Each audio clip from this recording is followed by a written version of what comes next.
அனைவருக்கும் வணக்கம். இன்றைய பதிவில் நம்ம பார்க்க போகிற விஷயம் என்னென்னா, தக்காளி சாகுபடியில் இன்றைக்கி தமிழ்நாடு ஃபுல்லாக நிறைய இடங்களில் அதை வளர்க்குறப்ப முறையான கலர் கிடைக்க மாட்டேங்குது அப்படின்னு ஒரு குறைபாடு இருக்குங்க. இந்த தக்காளியோட கலருக்கு ரொம்ப அடிப்படையான விஷயம் என்னென்னா சுண்ணாம்பு. பொதுவாக செம்மண் நிலங்களில் கலர் கிடைக்கலன்னா 200 லிட்டர் தண்ணியில் 15 கிலோ செவுத்து கடிக்கிற சுண்ணாம்பு இல்லைன்னா கிளிஞ்சல் சுண்ணாம்பு இதை கலந்து வச்சுட்டு அந்த தண்ணியை நம்ம தரைவெளியில் ஊற்றி விட்டுணுங்க. தண்ணி பாய்ச்சிட்டு செடிக்கு பக்கத்தில் ஊற்றிக்கிட்டே போயிடணும். இப்படி பண்ணுறப்ப நமக்கு காயோட கலர் கிடைக்கும். ஒன்று. ரெண்டாவது, காய் எனக்கு பெருசாக கிடைக்கல அப்படின்னா நீங்கள் பொதுவான சத்துக்கள் இப்போ 200 லிட்டரில் ஜீவாமிர்தம் இருந்தாலோ அமுத கரைசல் இருந்தாலோ ஊற்றி விடலாம். அல்லது 200 லிட்டரில் மீன் அமிலம் இருந்தால் 3 லிட்டர் கலந்து தரையில் ஊற்றலாம். இது கூட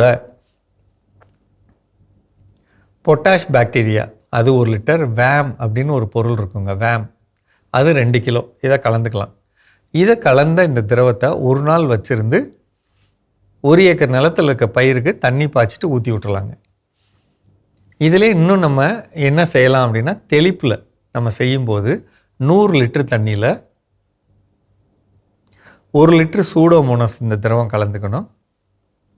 ஒருவேளை உங்களுக்கு தக்காளியில் புழு இருக்குது, காய் புழு இருக்குது, நுனியில் கொழுந்தில் வரக்கூடிய தண்டு புழு இருக்குது அப்படின்னு உங்களுக்கு தோணுச்சுன்னா, குருத்து புழு வருது அப்படின்னு தோணுச்சுன்னா, நுனி மட்டும் இப்படி சாஞ்சிருக்கும், அப்படி இருக்குன்னா நான் 100 லிட்டரில் 1 லிட்டர் சூடோமோனாஸ் கூட 1 லிட்டர் பெவேரியா பேசியானா அல்லது பேசிலஸ் துரிஞ்சியன்சிஸ் இதை கலந்துக்கிறோம். 2 அல்லது 3 லிட்டர் மீன் அமிலம் அல்லது பஞ்சகாவியா அல்லது ஈயம் கரைசல் கலந்துக்கிறோம். 1 லிட்டர் கடல் பாசி உரம், 1/2 லிட்டர் ஹியூமிக் அமிலம். இந்த கலந்த கலவையை பயிர்கள் மேலே தெளிக்கலாம். இந்த வெயில் காலத்தில் உங்களுக்கு நிறைய பிரச்சனைகள் வர வாய்ப்பு இருக்குது. ஒன்று என்னென்னா, பேன் வரும். இந்த பேன் வந்தால் என்ன நடக்கும் அப்படின்னா, இலை இப்படி இருக்க இலை இப்படி வந்துடும். அடுத்து என்ன ஆகும்னா, ஓரம் ஃபுல்லாக பழுப்பாகிடும், இலை மஞ்சள் ஆகிடும், பூ எண்ணிக்கை கம்மியாயிடும், பூ காயாக மாறுறது குறைஞ்சிரும். இதெல்லாம் பொதுவாக நடக்கும். அப்போ இதை சரி பண்ணுறதுக்காக இப்போ நம்ம வச்சுருக்க இந்த இப்போ நம்ம சொன்ன கரைசலை தெளிச்சுக்கணுங்க. ஒருவேளை உங்களுக்கு பேன் தொல்லை இருக்கிற மாதிரி பட்டு இலையை எடுத்து இப்படி உள்ளங்கையில் தட்டுறீங்க, கையில் பேன் ஓடுற மாதிரி இருக்குது, அல்லது மொபைல் இருக்கு இல்லைங்களா, மொபைல் ஸ்க்ரீனில் அப்படி வச்சு தட்டினீங்கன்னா வெள்ளை கலரில் அப்படி செல்லு மாதிரி ஓடும். அப்படி ஓடுதுன்னு உங்களுக்கு பட்டுச்சுன்னா 2 கரைசல் அடிக்கலாம். ஒன்று 100 லிட்டரு ட்ரம்மில் 90 லிட்டர் தண்ணியோட 10 லிட்டரு கோமியம் கலந்துக்கலாம். இந்த கோமியத்தோட வேப்பங்கொட்டை இருக்குன்னா 5 கிலோ இடித்து உள்ளே போட்டுடலாம். 1/4 கிலோ இஞ்சி, 1/4 கிலோ பூண்டு, அது கூட 1 லிட்டர் அளவுக்கு பச்சை மிளகாய், இதெல்லாம் அரைச்சி உள்ளே போட்டு ஊற வச்சிடலாங்க. இதை நீங்கள் அடித்து விட்டிங்கன்னா செல்லு போயிடும். ஒன்று. ரெண்டாவது, வெர்டிசீலியம் லக்கானி, இதை 1 லிட்ரு 100 லிட்டர் தண்ணியில் 1 லிட்டர் கலந்து 1 கிலோ நாட்டு சர்க்கரை கலந்து வச்சுருந்துட்டு ஒரு நாள் கழித்து நம்ம பயிரில் தெளிக்கலாம். அப்பையும் பேன் போயிடும்.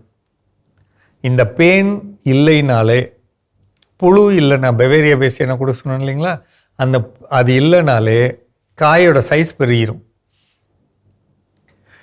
எண்ணிக்கை அதிகம் வரணும் அப்படின்னு சொன்னால் வீட்டு தோட்டமாக இருந்தாலும் சரி, வெளியில் தோட்டமாக இருந்தாலும் சரி, முடிஞ்ச அளவுக்கு களிமண் நிலமாக இருந்ததுன்னா ஜிப்சம் இருக்கு இல்லைங்களா, 1 ஏக்கருக்கு 50 கிலோ ஜிப்சம் தூவி விடலாம். தோட்டமாக இருந்தால் தூவி விட்டோம்னாலே அதிகமான காய்கள் வெடிக்கிறது, பூக்கள் வெடிக்கிறது, அந்த காரியம் வந்துடும்.